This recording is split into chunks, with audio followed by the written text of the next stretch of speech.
Well, good day YouTube, and welcome to another episode of the Albino RHino Beer Review.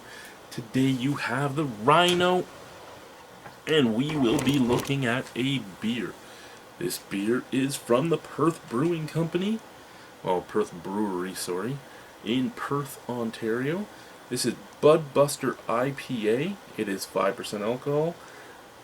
There is the can.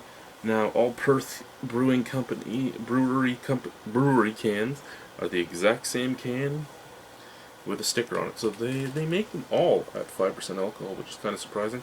Now, I did a lot of the more mellow ones with my uncle, because he is a mellow beer type of guy.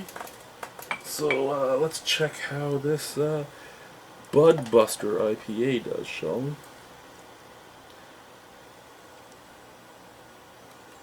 I didn't think he would like, a Budbuster IPA, so I kept that away from him.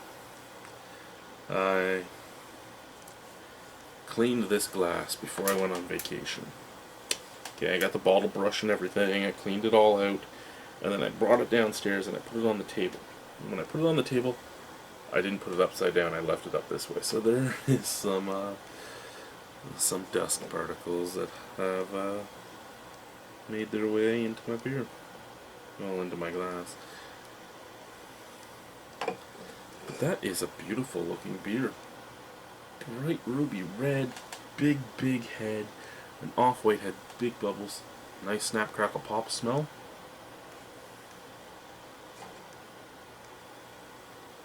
Lots of caramel.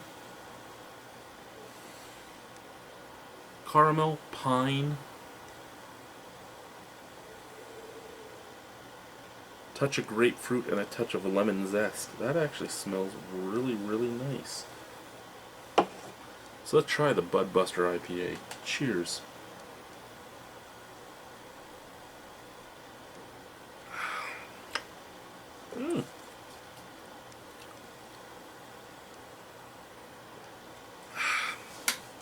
You know what this kind of reminds me of? Partially reminds me of a sweeter, more molasses-like,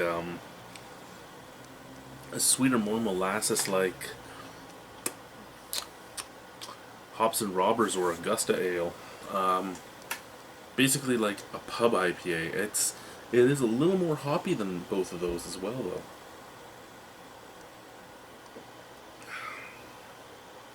A little more pine slash cedar in the back end, but a lot more molasses up at the forefront. This is well balanced. A little too bitter though on the back end. For me personally, it really does feel like I may have accidentally swallowed a few cedar needles. But compared to the other 6 beers I've had from the Perth Brewery, this is magical. And that's just saying I thought that they were just, playing it safe, making the most simple, most easy drinking beers they could, and I figured this was going to be like a, just like that. Kind of like an Ontario Pale Ale. I figured I was going to get a less hoppy, like Tank House or something, which isn't bad, or a Old Tomorrow or something like that. That's what I was figuring I was getting. And then I got a fucking cock punch to the throat. That is actually really nice. If you're a big hop head, lots of hop bite on this at $2.05 a can. Can you go wrong with it? No, you really can't. And I think, it's $2.05 to $2.10 for the different cans, and you can't go wrong with it. I mean, you can buy a can of macro beer this size for $1.85-ish.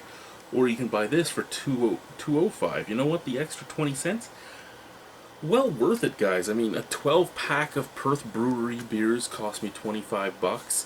A 12-pack of macro beers are going to cost you $23.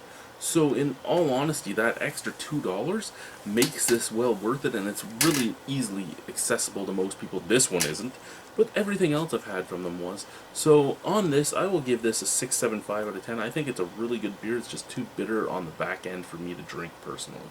Thank you guys for watching. Have a wonderful evening. Goodbye.